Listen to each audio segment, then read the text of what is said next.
नमस्कार मंडळी. महाराष्ट्र मंडळ कुवेत कार्यकारी समिती 2025 यांच्या माध्यमातून आपण आज शिवाजी महाराजांच्या पैलूंवर, काही भावविश्वांवर आणि त्यांच्या व्यक्तिमत्वावरती चर्चा करण्यासाठी आज इथे उपस्थित झालेलो आहोत. माझे मित्र आदरणीय प्रसादजी तारे यांचं या निमित्तानं मी सहर्ष स्वागत करतो. प्रसादजींचा अभ्यास गेले 30 वर्ष सातत्यानं ते शिवशाहीचा अभ्यास करत आहेत, शिवमुद्रांचा अभ्यास करत आहेत. शिवाजी महाराजांच्या अनेक ग्रंथांचा, त्यांनी लिहून घेतलेल्या साहित्याचा आणि त्यांच्या असणाऱ्या दुर्मिळ चित्रांचं देखील त्यांनी संशोधन करून शोध निबंध आणि त्यांचे काही ग्रंथ प्रकाशित झालेले आहेत. अनेक पुरस्कारांचे ते मानकरी आहेत. अनेक देशातून त्यांनी विविध चर्चासत्रे, स्लाइड शोज, मार्गदर्शक टूर्स, विविध गड किल्ल्यांवरती इतिहासप्रेमींना घेऊन, शिवप्रेमींना घेऊन त्यांनी केलेल्या मोहिमा ह्या देखील आपल्याला सर्वांनाच सर्वश्रुत आहेत.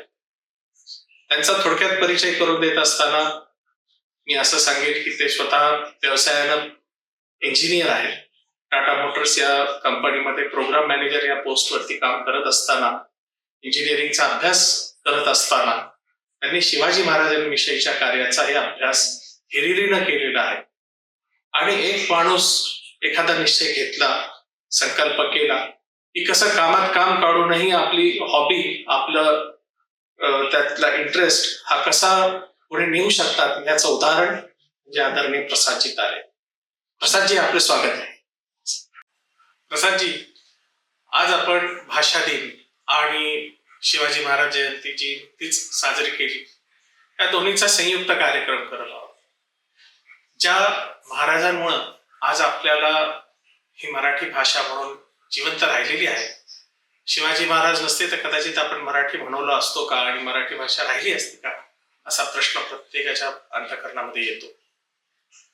मराठी भाषा दिन म्हणले की आपण साहित्याचा अभ्यास करतो. तर इथे आज आपल्याला जो सुयोग आलेला आहे, साहित्याचा तर आपण अभ्यास करतच आहोत. ग्रंथदिंडी आत्ताच आमच्या मंडळींनी काढलेली आहे. तर ग्रंथकार, कवी वि. वा. शिरवाडकर यांच्या जयंतीनिमित्त आपण जागतिक मराठी भाषा दिन साजरा करतो.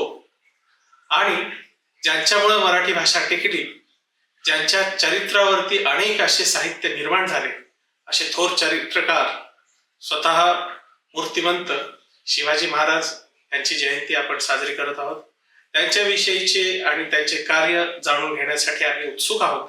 तरी प्रसादजी, आपण आपल्या 2 शब्द सांगायला आपल्या मुलाखतीला आपण सुरुवात करूयात. सर्वप्रथम आपण शिवाजी महाराजांचे भाषाविषयक कार्य याविषयी आम्हाला काही.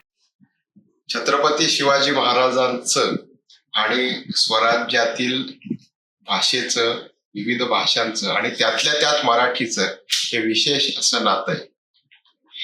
मराठी भाषा ही प्राचीन आहे. महाराष्ट्राच्या विविध भागांमध्येही ती बोलली जाते, महाराष्ट्राबाहेरही ती बोलली जाते. पूर्वीच्या काळापासून, अगदी शिवपूर्व काळापासूनही मराठीचा प्रभाव हा विविध माध्यमांवर त्या काळातही राहिलेला आहे. अनेक शिलालेख, विशेषतः नाणेघाटातील गुहेत असलेला शिलालेख, इतरही प्रांतामध्ये सापडलेले मराठी शिलालेख, मराठी हस्तलिखित, या सगळ्यांचा विचार केला तर मराठी भाषेचं सर्वत्र असलेला प्रभाव आणि वैशिष्ट्य हे आपल्याला सहज दिसून येते. मराठी भाषेची जी जडणघडण आहे, त्या जडणघडणीमध्ये अगदी पूर्वापार अनेक स्थानिक लोकांनी सहभाग घेऊन ती जडणघडण घडवलेली. आणि तशाच मराठी भाषेवरती जर पुढच्या काळामध्ये कोणाचं अतिशय महत्वपूर्ण योगदान असेल तर ते छत्रपती शिवाजी महाराजांचं. ज्या वेळेला महाराजांनी स्वराज्याची निर्मिती सुरू केली, त्यावेळेला अनेक भाषाविषयक सुधारणा त्यांनी स्वराज्यामध्ये घडवून आणल्या. अगदी खास त्यांनी राज्य व्यवहार कोश या कोशाची निर्मिती केली की ज्याच्यामध्ये त्यांनी अनेक परभाषिक शब्द हे मराठीमध्ये त्यावेळेला प्रचलित होते.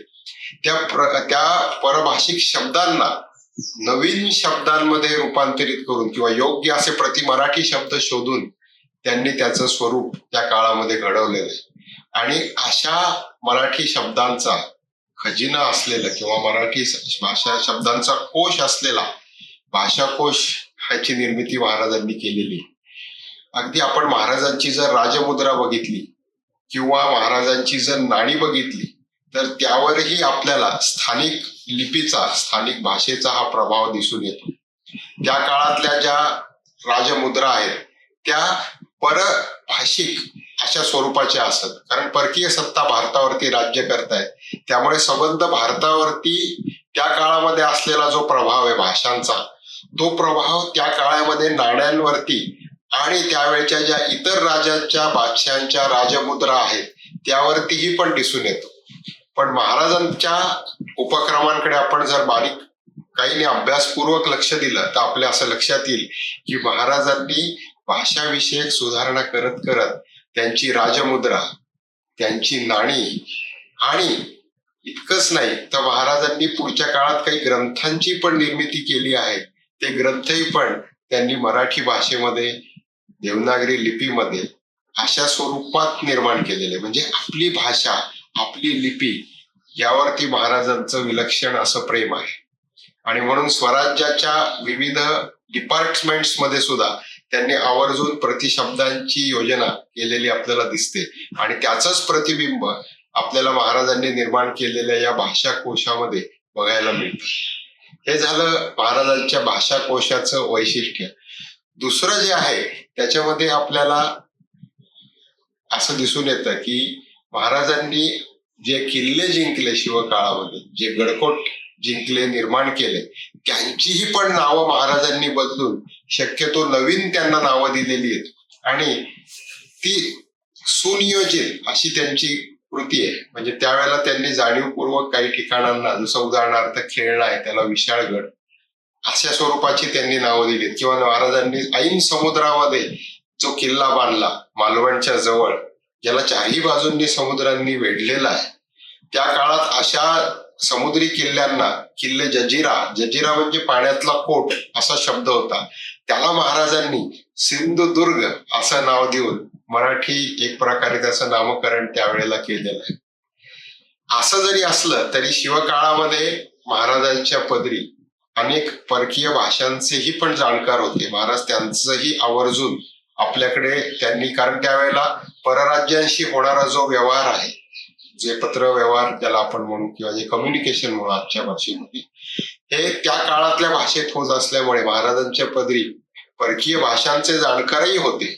पण जिथे शक्य आहे तिथे महाराजांनी आपल्या भाषेचा, आपल्या लिपीचा हा आवर्जून उपयोग केलेला दिसतो. महाराजांनी राज्याभिषेकाच्या वेळेला जी नाणी तयार केली, सोन्याची ज्याला आपण होन म्हणतो किंवा तांब्याची शिवराई म्हणतो, त्याच्यावरती महाराजांनी त्यांचं जे महाराजांचं नाव आहे त्या नाण्यांवरती, आणि त्यात आपल्या असं लक्षात येईल की श्री राजा शिव आणि दुसऱ्या बाजूनी छत्रपती अशी ती नाण्यांवरती त्यांनी अक्षरं कोरलेली आहेत. आणि ती नाणी ही देवनागरी लिपीमध्ये कोरलेली आहेत असं आपल्या लक्षात येईल. म्हणजे महाराजांचा हा जो उपक्रम आहे की किल्ल्यांची नावं असोत, म्हणजेच गडकोटांची नावं असोत, त्यावेळेचे राज्यभाषा कोश असोत, राज्यभाषेचा म्हणजे आपल्या मराठीचा गौरव करणारी जी त्यावेळची साधनं आहेत, त्यात आवर्जून मराठीचा वापर व्हावा यासाठी महाराज प्रयत्न करतायत, प्रयत्नशील आहे. महाराजांनी काही राज्याभिषेकाच्या नंतरही पण आणि आधीही पण शिलालेख कोरलेले आहेत.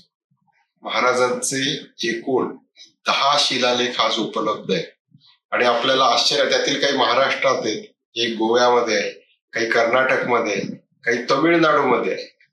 तर बहुतेक त्या ह्याच्यामधली जी भाषा आहे शिलालेखांमधली किंवा त्यातली जी शब्दांची योग्य निवड आहे ती सर्वतः त्या स्थानिक भाषांमध्ये किंवा आवर्जून जिथे शक्य आहे तिथे मराठीमध्ये महाराजांनी केलेली. या निमित्तानं आपल्याला एक गोष्ट सांगता येईल की तमिळनाडूमध्ये महाराजांचा नामोल्लेख असलेले 2 शिलालेख आज उपलब्ध आहेत. आणि हे दोन्ही शिलालेख अगदी मराठी भाषेमध्ये आहे. एक आहे तंजावरला आहे आणि एक किल्ले वेद्दार तळक्कल या नावाचा किल्ला महाराजांनी तमिळनाडूमध्ये बांधला आहे. आणि त्या किल्ल्यावरती जो शिलालेख आहे तो महाराजांचा असून त्याच्यावरती मराठी भाषेत असं लिहिलेलं आहे की हा किल्ला शिवाजी महाराज यांनी बांधलेला आहे, अशा स्वरूपाचा मजकूर. मोठा शिलालेख आहे, 8-9 ओळींचा. पण त्या शिलालेखामध्ये महाराजांचं स्पष्ट नामोल्लेख तर आहेच, पण तो शिलालेख तत्कालीन तमिळ मिश्रत पण मराठी भाषेमध्ये असा लिहिलाय. तमिळचा, स्थानिक तमिळचा थोडा प्रभाव त्याच्यावरती नक्की आहे, पण तो मराठी भाषेमध्ये. आणि अशा प्रकारे महाराजांनी पत्रव्यवहार असो, शिलालेखांची निर्मिती असो किंवा ग्रंथांची निर्मिती असो, महाराजांनी आवर्जून मराठीचा वापर केलेला हा आपल्याला पाहायला मिळतो. या निमित्ताने एक गोष्ट आपल्याला अशी सांगता येते की महाराजांनी शिवकाळात जवळजवळ 10 ग्रंथांची निर्मिती केली. 10 विविध विषयांवरची महाराजांनी पुस्तकं लिहून घेतली. हो, त्या काळामध्ये, त्या काळाचा जर आपण विचार केला तर महाराजांचं सबंध आयुष्य हे धामधुमीमध्ये गेलंय. म्हणजे सतत महाराज रणांगणावरती आहेत, युद्ध करतायत, लढाया चाललेल्या आहेत, शत्रू त्यांच्यावरती विविध दिशांनी आक्रमण करतायत आणि महाराजही त्या आक्रमणांना सुसज्ज होत उत्तर देत आहेत. पण हे एका बाजूला चालू असताना दुसऱ्या बाजूला मात्र महाराजांनी आवर्जून ग्रंथांची निर्मिती केली, पुस्तकांची निर्मिती केली. म्हणजे आपल्या प्रजेचा अभ्यास व्हावा, त्यांनी शिकून त्यांना त्याचा काही ते पुढे जाऊन उपयोग व्हावा, या दृष्टिकोनातनं महाराजांनी जवळजवळ 10 विषयांवरती, वेगवेगळे विषय आहेत ते, ग्रंथांची म्हणा किंवा पुस्तकांची म्हणा, ही विविध लेखकांना बोलवून त्यातले त्यात जे त्या क्षेत्रातले जे तज्ज्ञ आहेत त्या तज्ज्ञांना आवर्जून बोलवून त्यांना राजाश्रय देत किंवा त्यांना प्रेरणा देत महाराजांनी ग्रंथ निर्मिती केलेली. त्याच्यामध्ये काही विषयांचा एक आवर्जून उल्लेख करता येईल की खगोलशास्त्र, म्हणजे ज्याला आपण स्पेस टेक्नॉलॉजी म्हणतो आजच्या काळामध्ये किंवा स्पेस रिसर्च म्हणतो, अशा विषयावरती एक ग्रंथ महाराजांनी निर्माण करून घेतला. त्याचं नाव आहे कर्णकौस्तुभ.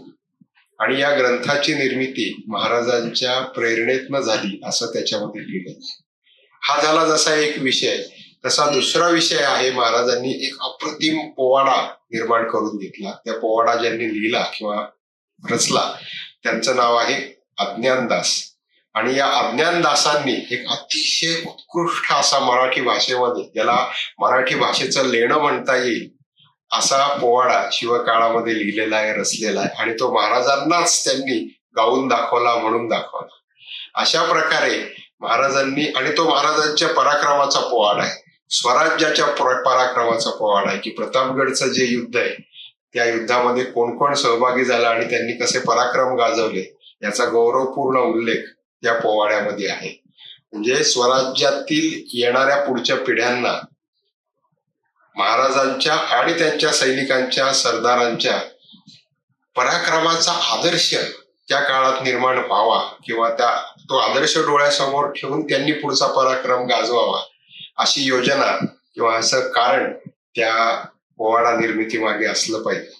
पण मुद्दा असा आहे की विविध विषयांना स्पर्श करणारं साहित्य महाराजांनी त्यावेळेच्या धामधुमीतही आवर्जून लक्ष देत, वेळ देत निर्माण केलेलं आहे. आणि याचाच प्रभाव पुढे आपल्याला छत्रपती संभाजी महाराजांच्या चरित्रामध्येही पण दिसून येतो. त्यांनी अतिशय लहान वयामध्ये तल्लख बुद्धिमत्तेच्या जोरावर बुधभूषण यासारख्या ग्रंथाची निर्मिती केलेली. आणि त्याच्यामध्ये दुसऱ्या प्रकरणामध्ये किंवा त्यातला जो दुसरा विभाग आहे त्या ग्रंथाचा, त्याच्यामध्ये राजाची आणि राज्याच्या अधिकाऱ्यांची कर्तव्य कोणती असावी हे छत्रपती संभाजी महाराजांनी लहान वयात, युवा वयात असताना आवर्जून लिहून ठेवलंय. म्हणजे महाराजांच्या या मराठी भाषेचा किंवा साहित्य निर्मितीचा पुढे छत्रपती संभाजी महाराजांनी कसा त्याचा आलेख हा चढता ठेवला. आणि त्यांची साहित्य निर्मिती तर खरंच विशेष म्हणली पाहिजे, कारण त्यावेळेला तर काळ आणखी धामधुमीचा आहे. स्वराज्यावरती मुघलांचं आक्रमण मोठ्या स्वरूपात चाललेलं आहे. आदिलशाही आणि कुतुबशाही या शेजारी राज्यांचा पाडाव झालेला आहे. आणि असं असतानाही छत्रपती संभाजी महाराज पुढच्या काळामध्ये मराठी भाषेचा आपल्याकडनं होईल त्याप्रमाणे साहित्य निर्मिती करून आणि स्वराज्याचाही पण विचार करतायत, ही फार मोठी बाब आहे. छत्रपती संभाजी महाराजांचेही शिलालेख हे सापडलेले आहे. आणि एकंदरच या सर्व घराण्याचं हे वैशिष्ट्य आहे की त्यांनी साहित्याच्या निर्मितीमध्ये पुढच्याही छत्रपतींनी, अगदी राजाराम महाराज आहेत, ताराबाई राणी महासाहेब आहेत, त्यांच्याही काळामध्ये मराठीचं आणि साहित्य निर्मितीचं योगदान हे फार मोठे आणि त्यांनी आपापल्या परीने त्यात भर घातलेली. स्वराज्य संकल्पक राजश्री शहाजी महाराज यांनी तर अनेक काव्य ही त्या काळामध्ये निर्माण करून घेतलेली. त्यांच्या पदरी अनेक प्रकारचे विद्वान, हे अनेक भाषांचे विद्वान हे साहित्य निर्मिती करत होते, साहित्यामध्ये आपलं योगदान देत होते. ही गोष्ट विशेषत्वाने इथं आपल्याला लक्षात येते. म्हणजे मुद्दा असा आहे की शिवकाळामध्ये खरं म्हणजे राजकारण किंवा युद्ध ज्याला आपण म्हणू, किंवा शत्रूवर हल्ले करणं, शत्रूचा प्रदेश जिंकणं हे जितकंच महत्वाचं होतं, तितकंच या सर्व भोसले राजघराण्याचं योगदान हे साहित्य आणि साहित्य सेवा यामध्ये फार मोठं आहे. आणि आपल्याला असं म्हणता येईल की तलवारीचा मनसुबा जसं महाराज मोठं मानतायत, तसंच लेखणीचा मनसुबाही ते मोठं मानतायत आणि त्यांनी त्याला तेवढाच मान हा स्वराज्यामध्ये दिलेला आपल्याला दिसून येतो.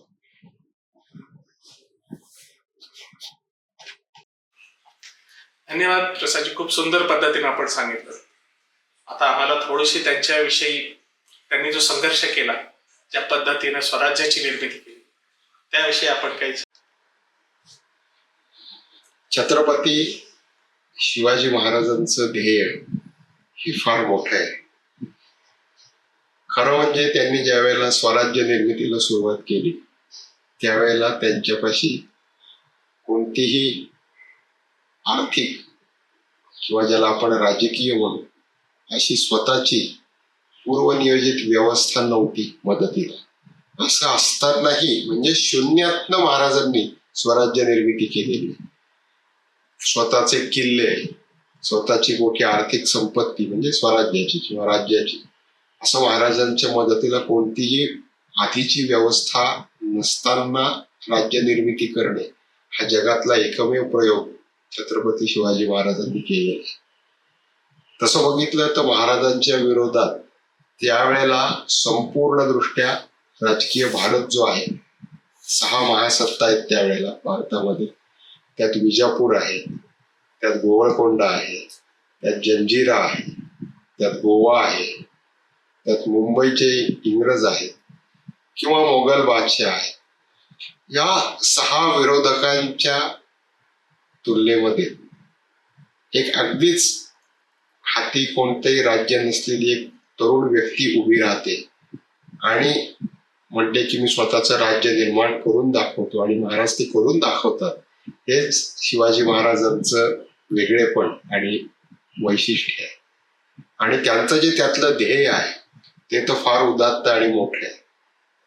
म्हणजे आजच्या नकाशाचा जर आपण विचार केला तर गंगा नदीच्या उगमापासून किंवा गंगा नदीच्या पैल तीरापासून ते सिंधू नदीपर्यंतचा प्रदेश महाराजांना काबीज करायचा आहे, अशा स्वरूपाचं त्यांचं स्वप्न आहे. आणि ते स्वप्न किंवा ते ध्येय ज्याला आपण स्वप्न म्हणण्यापेक्षा ते ध्येय आहे, लाईफ एम ज्याला आपण म्हणतो, जीवनाचं ध्येय हे महाराजांचं आहे. आणि सिंधू नदी आणि गंगा नदी हे खरं म्हणजे महाराष्ट्रापासून कितीतरी लांब असलेल्या अशा नद्या आहेत. पण महाराजांचं जे स्वप्न आहे ते संबंध भारत स्वतंत्र करण्याचं. इतकंच नाही तर पुढच्या काळामध्ये महाराज तंजावर पर्यंत जाऊन पोहोचले आणि तमिळनाडूचा, कर्नाटकचा, आंध्रचाही पण प्रदेश हा त्यांनी, आजच्या भाषेत आंध्र प्रदेशचा हा प्रदेशही पण त्यांनी स्वतंत्र केलेला आहे किंवा तो प्रयत्न ते करतायत. त्यामुळे असं दिसतं की भारताच्या 3ही दिशांना, म्हणजे 3 म्हणण्याचे कारण असं की सिंधू, गंगा आणि दक्षिणेला कावेरी नदी म्हणून आपण, इथपर्यंत महाराज जाऊन पोहोचले किंवा त्याच्याही पलीकडचा प्रदेश ते स्वतंत्र करतायत. आणि पुढच्या काळात पुढच्या छत्रपतींच्या नेतृत्वाखाली हा संपूर्ण महाराजांचे जे ध्येय आहे ते त्यांनी पूर्ण करत करत संबंध प्रांत, संबंध भारत एक प्रकारे स्वतंत्र केल्याचं आपल्याला बघायला मिळतं. त्या काळात महाराजांच्या बद्दल जी कागदपत्रामधली नोंद उपलब्ध आहे त्याच्यावरनं असं दिसतं की बंगाल प्रांताच्या पलीकडे असलेल्या गंगा नदीच्या खोऱ्याचा प्रदेश आणि खंबायत प्रांताच्या सीमेवरून किंवा त्या सीमेच्या पलीकडून वाहणारे सिंधू नदीचाही पण प्रदेश हा स्वतंत्र करायचा आहे, असे महाराजांचे उद्गार, अशा अर्थाचे महाराजांचे उद्गार आहेत. आणि हे उद्गार त्यावेळेला एक ॲबे कॅरे या नावाचा परकीय व्यापारी किंवा तो प्रवासी आहे, तो भारतामध्ये आला होता आणि तो स्वराज्यातही आला होता. आणि स्वराज्यातनं त्याला प्रवास करायचा असल्या कारणानं त्यानं शिवाजी महाराजांच्या अधिकाऱ्याला असं विचारलं की मला प्रवासासाठी परवाने हवेत, परवानगी पत्र हवंय, तरी आपण मला परवानगी द्या.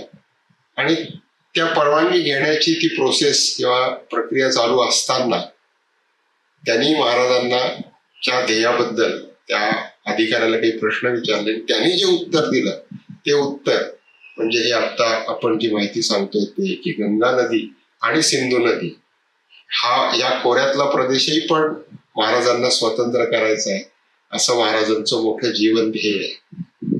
आणि महाराजांनी त्यांचं जीवन ध्येय हे पुढे खरं करून दाखवलंय. अगदी अटकेपार आपल्या फौजा जाऊन पोहोचल्या आणि त्या सगळ्या यशाचं किंवा त्या पराक्रमाचं जे बीज आहे ते महाराजांच्या या महत्वाकांक्षी आणि जीवन ध्येयाच्या संकल्पनेमध्ये आहे की मला सगळा भारत हा स्वतंत्र करायचा आहे, मुक्त करायचा आहे. म्हणजे परकीय जोखड ज्याला परकीय गुलामगिरी ज्याला म्हणतो, अशा गुलामगिरीत माझा देश हा कितपत पडलेला आहे आणि मला त्याला स्वतंत्र करून इथल्या जनतेला 4 दिवस सुखाचे आणायचे आहे, हे शिवाजी महाराजांचं ध्येय. आणि त्यासाठी त्यांनी खरोखर आपल्या प्राणांची बाजी लावलेली की कितीही संकट येवोत मी माझ्या जीवन ध्येयासाठी आपले प्राण वेचायलाही तयार आहे, असं आपण अनेकांच्या बाबतीत अनुभवतो, पाहतो. आजच्या काळात अनेक योद्धे लष्करामध्ये लढाई करताना हेच अशा स्वरूपाचं उदात्त जीवन ध्येय बाळगून लढत असतात. आणि त्यांची प्रेरणास्थान हे शिवाजी महाराजच आहेत, कारण की महाराजांनी असंच जीवन ध्येय बाळगलं. आणि अनेक वेळा आपण पाहतो, अनेक प्रसंग आपल्याला माहिती आहे. अफजल खान प्रकरण आहे, शाहिस्ते खान प्रकरण आहे, आग्रा प्रकरण आहे. या सगळ्या प्रकरणामध्ये खरं म्हणजे महाराजांचे प्राण हे धोक्यामध्ये आहेत. पण असं असतानाही महाराज हसत मुखानं तो संघर्ष करतायत, लढायला तयार होत आहेत, युद्धाला तयार होत आहेत आणि त्यात यशस्वीही पण होत आहेत. हा मुद्दा फार महत्वाचा आहे की केवळ महाराज नुसतं लढायला तयार होत नाही, पण त्यात ते यशही मिळवत आहेत. म्हणजे जीवन ध्येयाबरोबरच इतरही अनेक त्याला आवश्यक असणारे गुण हे महाराजांच्या व्यक्तिमत्वामध्ये आहेत. एक अगदी साधं उदाहरण घ्यायचं ज्याला आपण आजच्या काळाचं म्हणू, तर महाराजांनी आपल्या ज्याला कौशल्य विकास म्हणतो आपण, स्किल डेव्हलपमेंट, आजच्या काळातला त्याला शब्द जर म्हणला तर स्किल डेव्हलपमेंट, तर महाराजांनी त्या काळात आवश्यक असलेली सगळे कौशल्य, सगळी स्किल्स ही अडॉप्ट केलेली आहेत, ही आत्मसात केलेली आहेत. आणि नुसती आत्मसात केली आहेत असं नाही, तर महाराजांनी त्याच्यामध्ये अगदी आपली प्रगती ही उच्च स्तरावर नेऊन ठेवली आहे, ज्याला मास्टरी मिळवली असं म्हणतो आपण आज. ती मास्टरी महाराजांनी या कौशल्यांमध्ये मिळवली. अगदी एक साधं उदाहरण घेऊ की तलवार चालवणं, तलवारबाजी करणं किंवा पट्टा या नावाचं एक शस्त्र आहे, ते शस्त्र चालवणं खरं म्हणजे खूप अवघड आहे ते शस्त्र. पण महाराज दोन्ही हातांमध्ये पट्टा घेऊन लढाई करत असल्याच्या नोंदी. म्हणजे महाराजांच्या बाबतीत आपल्याला असं पाहायला मिळतं की ही जी स्किल्स आहेत तलवारीची, पट्ट्याची, ही त्या काळातली आवश्यक असलेली स्किल्स म्हणता येतील लढाईसाठी. ती स्किल्स महाराजांनी आत्मसात करून त्याच्यामध्ये आपलं प्रावीण्य मिळवलेलं आहे, मास्टरी मिळवलेली. आणि त्यामुळं महाराज त्या काळाला अपेक्षित असलेलं यश मिळवणं त्यांना सोपं जातं, मिळवतायत महाराज. पण आजच्या काळात जर आपण विचार केला तर आज आवश्यक असलेले जे स्किल्स आहेत, मग ती अभ्यासाच्या क्षेत्रातली असतील किंवा आपण एखादा व्यवसाय करत असू, नोकरी करत असू, जर आपण विद्यार्थी असू, आपल्या घरामध्ये आपल्याला काही घरातली कामं जी म्हणतो आपण गृहकृत्य करावी लागतात, गृहिणी असतात, मग भगिनी असतात, त्यांनाही आपल्या घरामध्ये काही रोजची नियमित कामं करावी लागतात. या सगळ्या कामांमध्ये जर आपण महाराजांचा आदर्श ठेवून त्यांच्याच प्रमाणे त्यांनी जशी त्या काळात स्किल्स मिळवली, त्यात प्रावीण्य मिळवलं, तसं जर आजच्या काळात आपण आपल्या कौशल्यांमध्ये प्रावीण्य मिळवलं तर महाराजांचा आजच्या काळातला मावळा होण्याचं भाग्य आपल्याला नक्की मिळेल असं या निमित्ताने वाटतं. धन्यवाद. आपण ज्या पद्धतीनं शिवाजी महाराजांचं वर्णन केलेलं आहे, आम्हाला ही देखील उत्सुकता आहे की शिवाजी महाराज कसे दिसत असतील, त्यांचे भावमुद्रा कशा असतील. आपण नुकताच त्यांच्या चित्रांवरती दुर्मिळ चित्रांचं संशोधन करून जो एक ग्रंथ प्रकाशित केला, तर आम्हाला थोडीशी त्यांच्या चित्रांविषयीची भूमिका आपण सांगावी. महाराजांची अनेक चित्र ही आज उपलब्ध आहेत आणि या चित्रांचं वैशिष्ट्य असं आहे, त्यातल्या काही चित्रांचं, की ती महाराजांना पाहून काढली.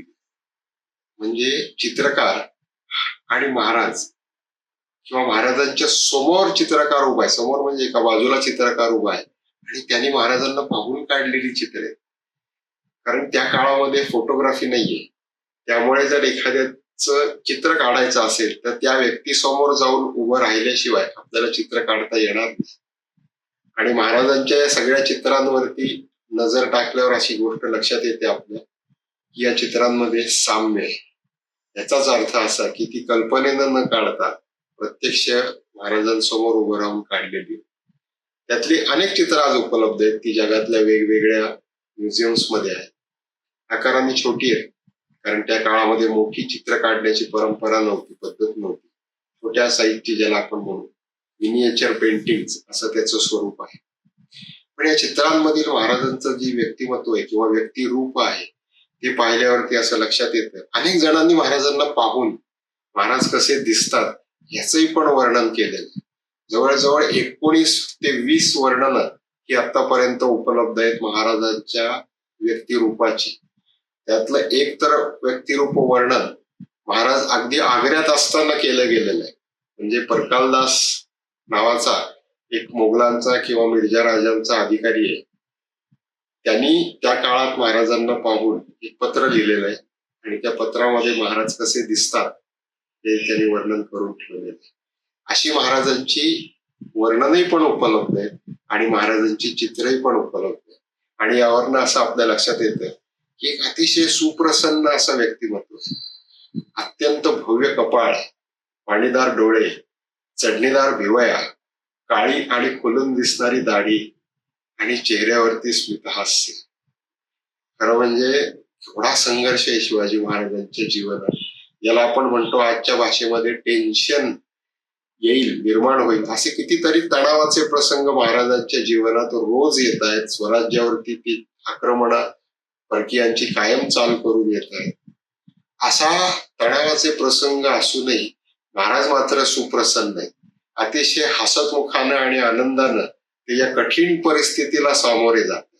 म्हणजे त्यांचा जो कॉन्फिडन्स आहे, त्यांचा जो आत्मविश्वास आहे, त्यांचा स्वतःचा वरती एक आत्मविश्वास आहे. त्यांना खात्री आहे की अरे कसाही प्रसंग येऊ दे, मी त्यातनं बाहेर पडेन. आणि त्यांचा आपल्यावरती कसाही प्रसंग येऊ दे, आपण त्यातनं बाहेर पडू. स्वराज्यावर कोणताही कठीण प्रसंग आला तरी मी त्यातनं बाहेर पडेन, स्वराज्यालाही पण मी त्यातनं बाहेर काढेन, हा महाराजांना कॉन्फिडन्स.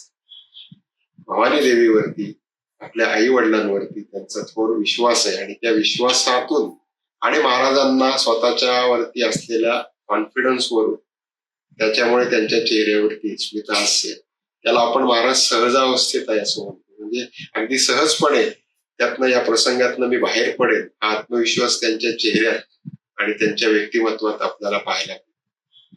आणि म्हणून त्यांच्या चेहऱ्यावरती ते स्मितहास्य आणि तेच स्मितहास्य आपल्याला प्रत्येक चित्रामध्ये बघायला मिळतं. एखादं काम उभं करायचं म्हणजे आपल्याला खूप निर्णय घ्यावे लागतात.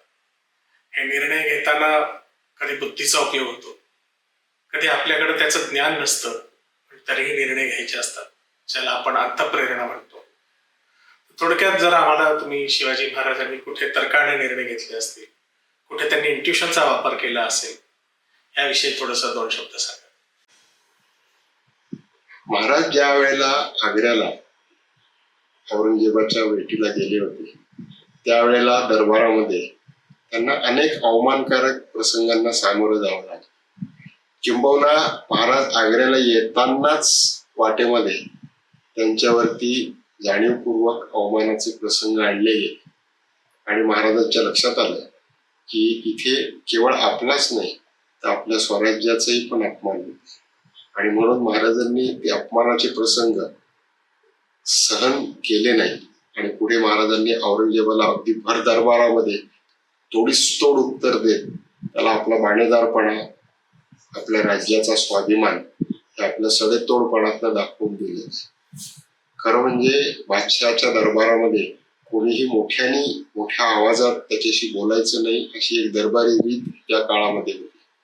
पण महाराजांनी ज्या वेळेला लक्षात आलं की त्या आपला अतिशय अपमान होतोय, स्वराज्याचाही अपमान होतोय, त्यावेळेला महाराजांनी अत्यंत कठोरपणे कडक शब्दामध्ये कुठल्याही त्या दरबाराचा, त्या रीतीचा विचार न करता रोखठोक ज्याला आपण म्हणू असं औरंगजेबाला थेट उत्तर दिलेलं आहे आणि आपला बाणेदारपणा हा तिथल्या तिथे दाखवून दिला.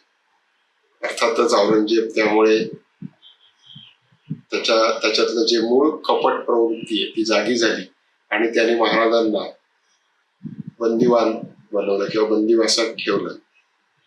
आपल्याला तो सगळा प्रसंग माहिती आहे.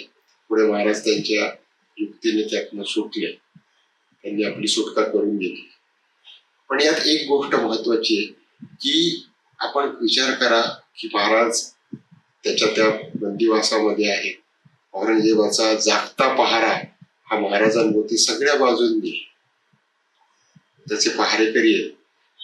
महाराज राजगडापासून, स्वराज्यापासून कितीतरी किलोमीटर अंतर हे दूर आलेले.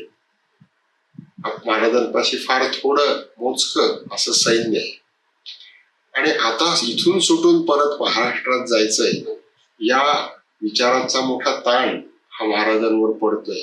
पण तरीही पण नाउमेद न होता महाराज तिथून सुटकेची योजना आखत होते. ती योजना आपल्या सहकाऱ्यांनाही पण सांगत होते.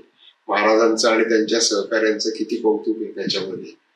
त्या सहकाऱ्यांनी कितीतरी विश्वासानं ही सगळी योजना महाराजांबरोबर ती बनवली, त्यांचा अंमल केला. महाराज जसं सांगतील त्याप्रमाणे त्यांनी ती ऐकली. पण यात त्यांनी कोणीही महाराजांना जाऊन त्रास होईल अशी गोष्ट तिथे केलेली नाही आणि त्यातनं महाराजांच्या सुटकेची ती संपूर्ण योजना ही त्यांनी तयार केली.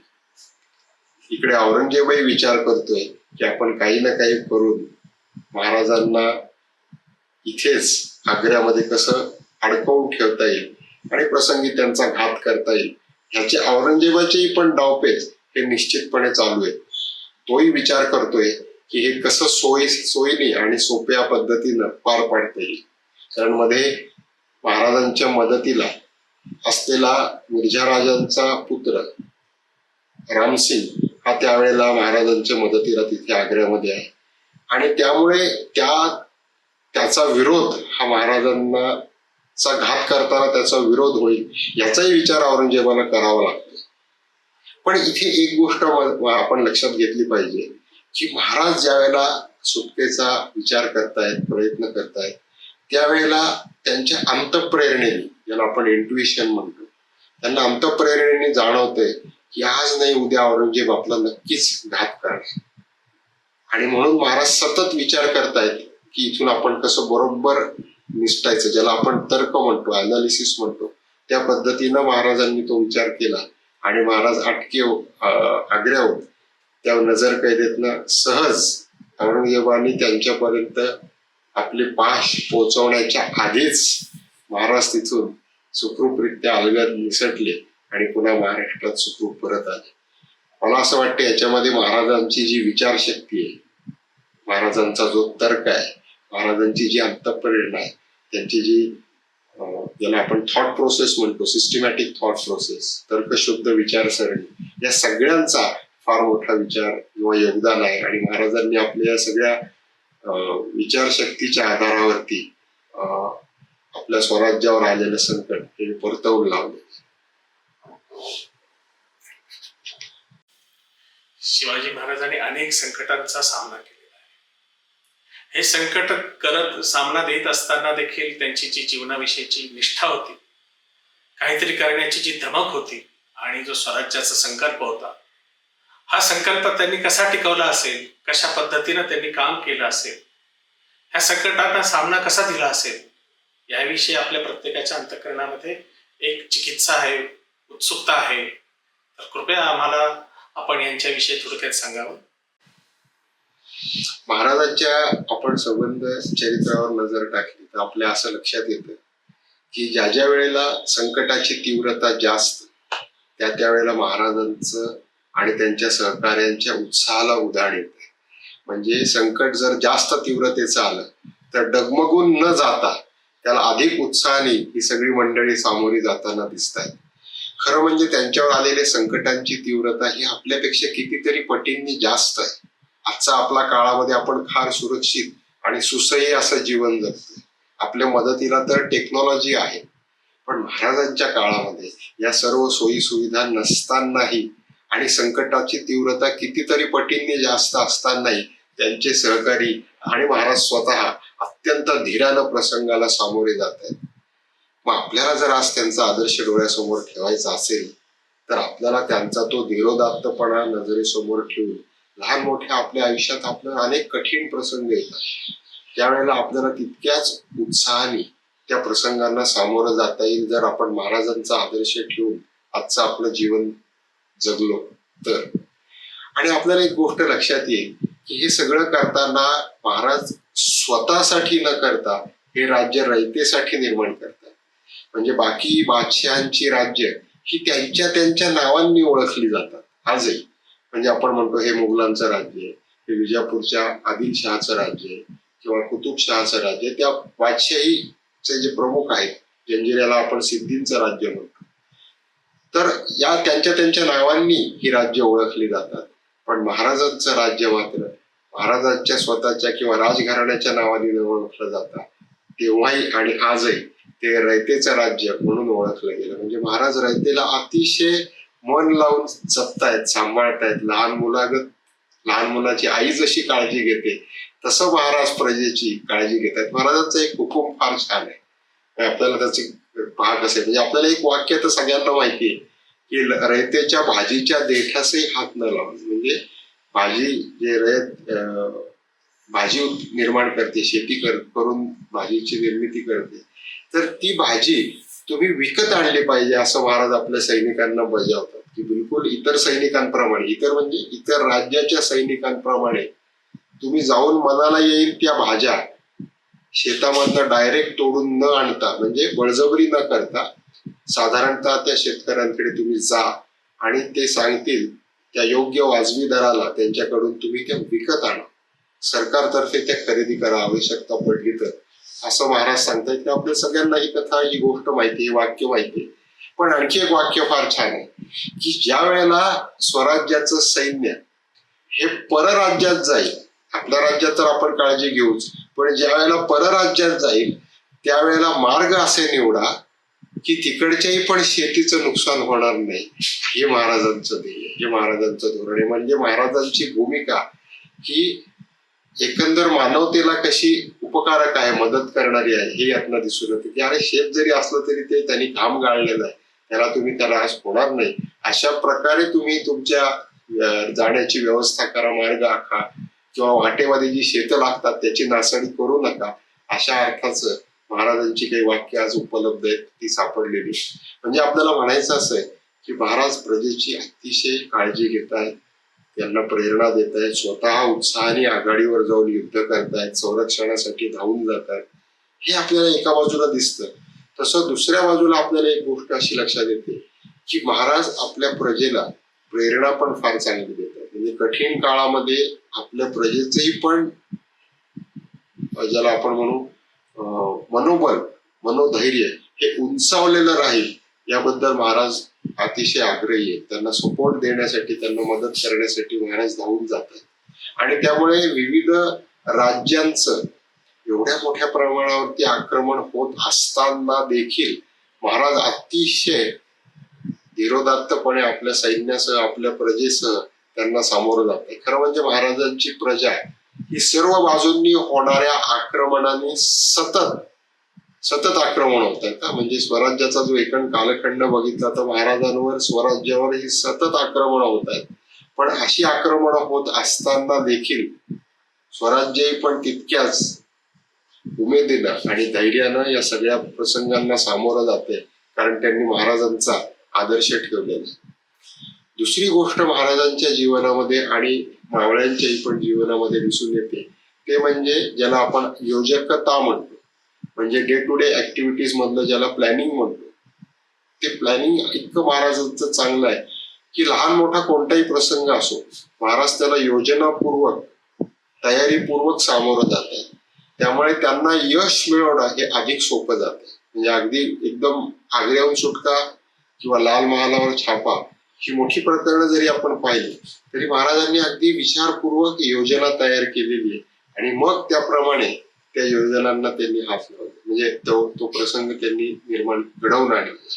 म्हणजे याच्यामध्ये महाराजांची योजकता, प्लॅनिंग हे अतिशय उच्च दर्जाचं आहे, हेही आपल्या लक्षात येतं. आणि एका बाजूला आजच्या काळ आहे आपल्या समोर, की आपल्या काळाच्या आपल्याला आव्हानं आज द्यावी लागतात. महाराजांनी त्यांच्या काळात योजकता आणून प्लॅनिंग पूर्वक त्या काळाला ते सामोरे गेले. तसं तो आदर्श जर आपण आपल्या डोळ्यासमोर आज ठेवला तर मला वाटतं आपणही पण लहान मोठ्या प्रसंगी, जर आपण समजा विद्यार्थी आहे तर आपल्याला अनेक कठीण प्रसंगांना सामोरं जावं लागतं. विद्यार्थी असताना मुलांच्या जीवनामध्ये अनेक नाउमेद करणारे प्रसंग येऊ शकतात, डिस्करेज होतात मुलं पटकन. तर अशा वेळी महाराजांचा आदर्श आपण ठेवला पाहिजे की एवढा मोठा प्रसंग महाराजांवर येत आहे, प्रसंगी आपण 2 पावलं मागे येऊ स्वराज्याच्या हितासाठी, पण आपण नवभेद होणार नाही, आपला तेजोभंग होणार नाही, हे महाराज याची काळजी घेतात. तसं आपण आजच्या काळामध्ये जर योजनापूर्वक आपल्यावर येणाऱ्या प्रसंगांना उत्तरं दिली, तोंड दिलं, अतिशय धीराने जर आपण वागलो तर मोठं यश आपल्याला आजच्या जीवनात विद्यार्थ्यांनाही आणि आपल्यालाही पण, मोठ्यांनाही पण ते सहज मिळेल असं मला वाटतं. आणि आणखी एक गोष्ट आहे की हे प्रसंग येत असताना सतत महाराजांना संघर्ष करावा लागतो. सतत म्हणजे एक लढाई झाली की दुसरी झाली की तिसरी. तर अशा वेळी एखादी व्यक्ती, आपल्यासारखी सामान्य जी व्यक्ती असते, आजच्या काळात आपण थकून जातो की अरे हे काय चाललंय, सतत आपल्याला वेगवेगळ्या विविध कठीण प्रसंगांना सामोरं जावं लागतं.